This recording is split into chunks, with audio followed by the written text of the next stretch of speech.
Thanks for joining me once again. This is Danny Cardwell from ThoughtWrestler.blogspot.com.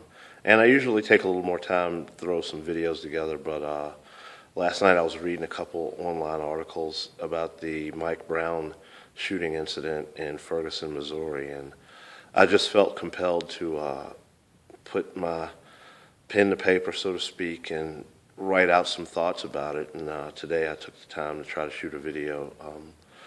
It just hurt me to my heart what his family must be going through. 17-year-old kid, unarmed, shot 10 times by police. And every few weeks it seems like we have another one of these stories where, some officer using arbitrary rule of law, deciding for himself to be, judge, jury, and executioner, and taking, a life from someone, stealing a life from someone. And I don't know anything about this kid. This kid could be the best kid that ever lived, or he could be the worst kid that ever lived. But what I do know is that an unarmed kid being shot 10 times that's insane. That's murder. I don't know how you can justify that kind of brutality, and yet you can look to the usual suspects on the cable news services that make light of these situations to push their agenda and push their ratings, and you'll find undoubtedly someone willing to, take the position of defending the undefendable, so to speak. There's no shortage of people willing to blame the victim in these instances. And one line of attack that they use in doing so is they always say, well, what about the violence in the inner cities? What about Chicago? Why aren't you upset and protesting that? Well, that's a fallacy and a very misleading argument. There are several organizations, religious and secular, that work steadfast against inner city violence. Just because the people that make these accusations, maybe because they don't pay attention to their work, doesn't mean that it's not happening. My part, for what I try to do, I try to mentor young people, talk to young people, and not give them some false hope of that answers that I possess, no, but I try to arm them with enough information to go about their days and to understand how fragile life is and how these situations can turn on a head.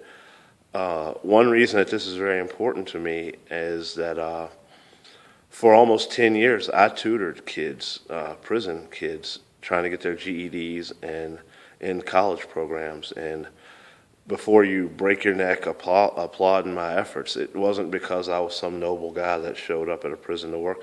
I was an inmate. I spent almost 10 years in prison. I was one of the good kids that ended up turning bad. I chased greed and money and found myself in a bad situation. I ended up with a couple robbery charges and a couple violent offenses as far as using firearms and use of a felony. And I paid that debt to society, and while I was in prison, I was drawn to the younger kids who, and many came from circumstances that were much different from mine. I went to a very good public school in a very rural area in Virginia. I was fortunate to have a mother and a father and a home, and they worked very hard and provided a good life for me, a good education. I, as an adult, took advantage of the opportunities I had and tried to make some money and found out that wasn't the way to go, and I ended up spending a lot of time in prison because of those mistakes. But I was drawn to these kids because some of these kids just never had, quote unquote, the kind of opportunities that I had. When you think about what can a person reasonably be responsible for, I wasn't responsible for the fact that I came from two loving parents. I wasn't responsible for the fact that I went to a good public school. And I didn't choose the brothers and sisters or the community that I had that supported me in my growing up. So by that same token, these kids didn't choose to be born into broken homes in bad communities with horrible school systems.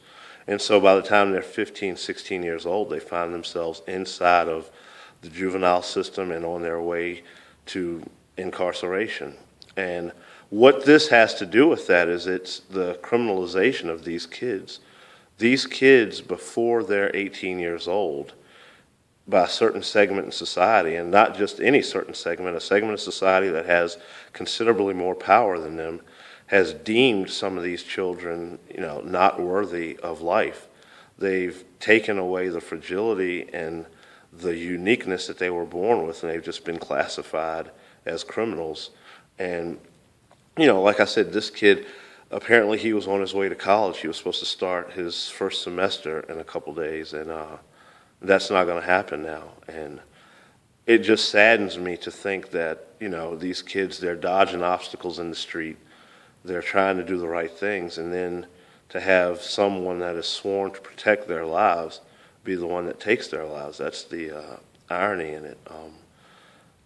And yet, Mike Brown, in a couple of weeks, he'll be out of the headlines, and there'll be another sensational story of another killing somewhere, and we'll just move on with life as every day. And my task is that I've got a quest for some of my fellow Christians to engage in, and that would be to start with what Jesus talked about, the 25th chapter of Matthew 35 through 46, where he talked about the least of these. What you have done for the least of these, you have done for me. And this kid, his potential will never be met because someone deemed him a threat to society and used aggression to take his life. And these things will happen and will continue to happen as long as we as a society allow it to happen, until we decide that we have had enough and that we'll put the negative pressure on those officers that do that. Because let me get this out in the open.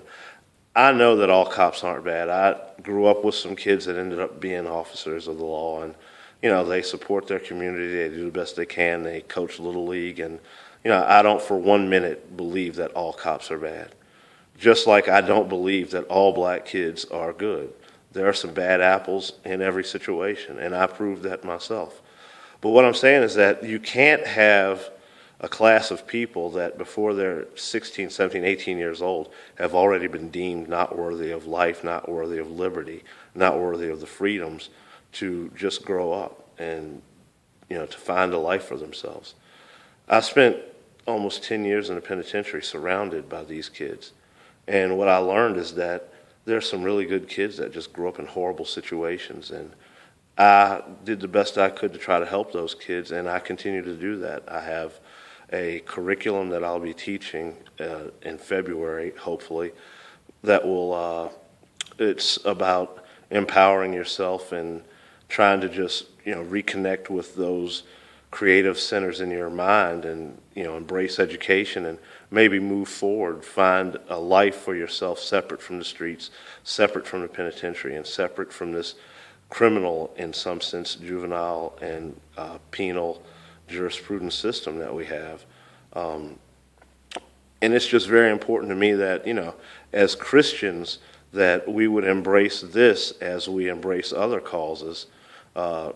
We can get fired up behind a war of Middle East aggression against, Israelis or Palestinians or our threats in the Middle East. We can get behind those kinds of wars, but we suffer when it comes to cleaning up the genocide in our street, whether it is gang level, black on black, brown on brown crime, or whether it is, the arbitrary rule of police force and the killing of innocent children.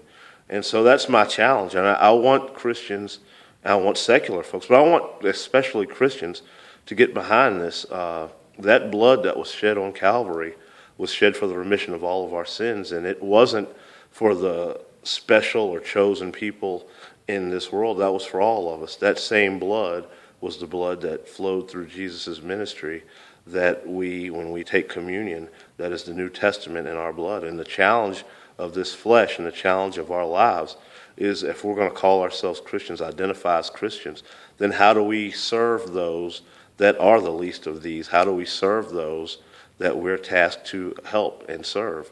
And so that's my challenge. I thank anyone and everyone that's supported the blog and that's watching this video. Once again, it's thoughtwrestler.blogspot.com. Have a great day. Peace.